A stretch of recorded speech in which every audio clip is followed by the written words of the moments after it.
आप देख रहे हैं भूत फाइल्स, जहां डर सिर्फ कहानी नहीं, हकीकत बनकर सामने आता है। आज की कहानी एक हॉस्टल की है, लेकिन यह कोई साधारण हॉस्टल नहीं। इसमें छुपा है एक ऐसा राज जो आपकी रूह को कांपने पर मजबूर कर देगा। तो बैठ जाए आराम से, लाइट्स बंद कर लीजिए और हेडफोन लगा लीजिए, क्योंकि अब शुरू होने जा रही है कमरा नंबर 3, एक हॉरर हॉस्टल की सच्ची दास्तान। कहानी शुरू होती है। मेरी पोस्टिंग दिल्ली यूनिवर्सिटी के पास के एक गर्ल्स कॉलेज में हुई थी। मैं काफी एक्साइटेड थी, क्योंकि पहली बार घर से दूर हॉस्टल में रहना था। एक आजादी का एहसास, नए दोस्त और नई जिंदगी की शुरुआत। हॉस्टल का नाम था राजपुर गर्ल्स हॉस्टल।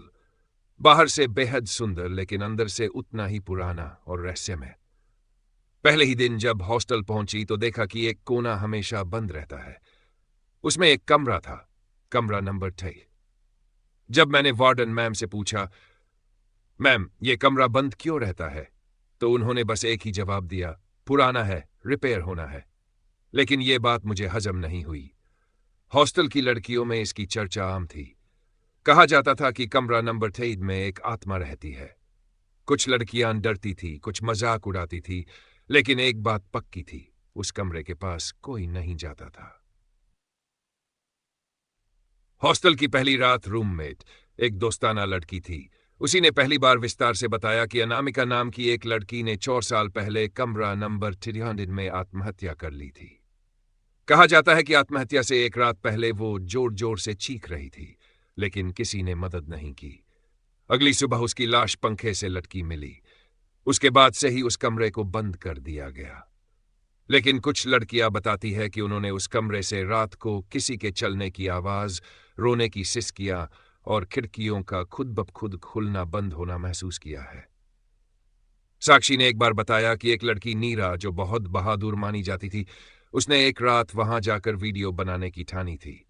लेकिन जब वो अंदर गई, उसकी चीखें सुनाई दी और दरवाजा खुद ब खुद बंद हो गया।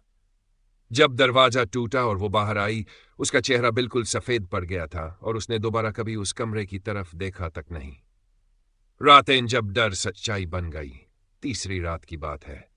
मैं बिस्तर पर लेटी थी। अचानक लगा कि कोई मेरे कमरे के बाहर चल रहा है। दरवाजा खोलकर देखा तो कोई नहीं था, पर कमरा नंबर 3 का हैंडल धीरे धीरे हिल रहा था। मेरे रोंगटे खड़े हो गए। अगले दिन ये बात जब बाकी लड़कियों को बताई तो सबने कहा कि ये आम बात है।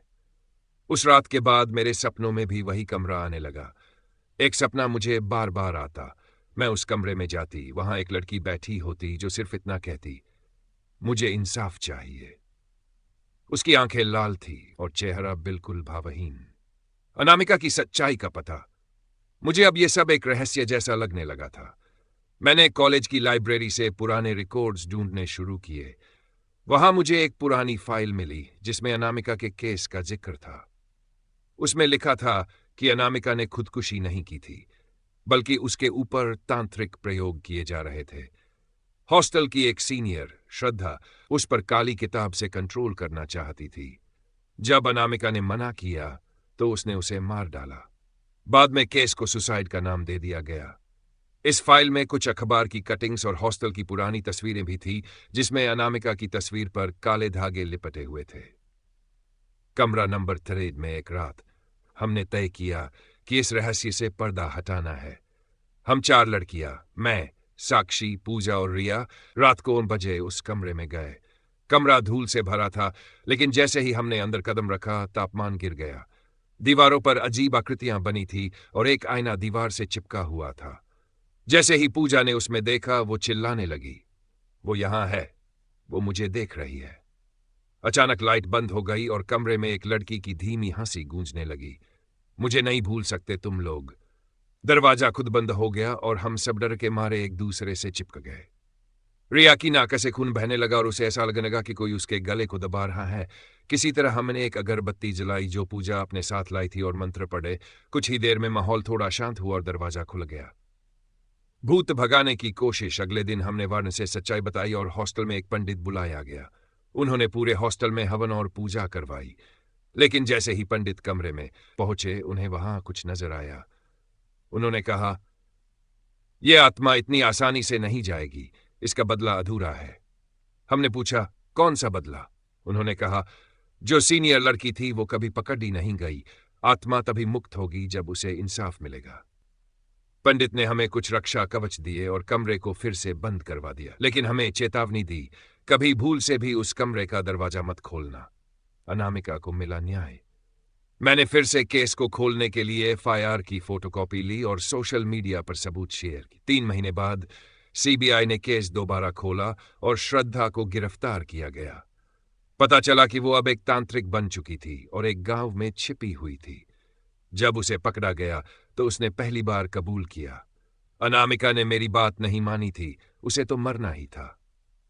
ये सुनकर हर किसी के रोंगटे खड़े हो गए। लेकिन अनामिका को इंसाफ मिला। उसके घर वालों को सारी सच्चाई बताई गई और उन्हें संतोष हुआ कि उनकी बेटी को न्याय मिला। उस दिन के बाद से हॉस्टल में कोई भी अजीब घटना नहीं हुई। कमरा नंबर 3 को फिर से सील कर दिया गया, लेकिन अब एक पट्टी पर लिखा है, अनामिका को न्याय मिला, आत्मा मुक्त है। अब वह कमरा बंद जरूर है, लेकिन डर का वह साया अब नहीं रहा। तो दोस्तों, ये थी कमरा नंबर 3 की रहस्यमयी कहानी। क्या आपको भी हॉस्टल में कभी कुछ अजीब महसूस हुआ है? अगर हां, तो नीचे कमेंट में जरूर बताइए। और अगर आपको ये कहानी पसंद आई हो तो लाइक और शेयर करें और हमारे चैनल को सब्सक्राइब करना न भूलें। मिलते हैं अगली डरावनी रात में एक नई कहानी के साथ। तब तक याद रखिए,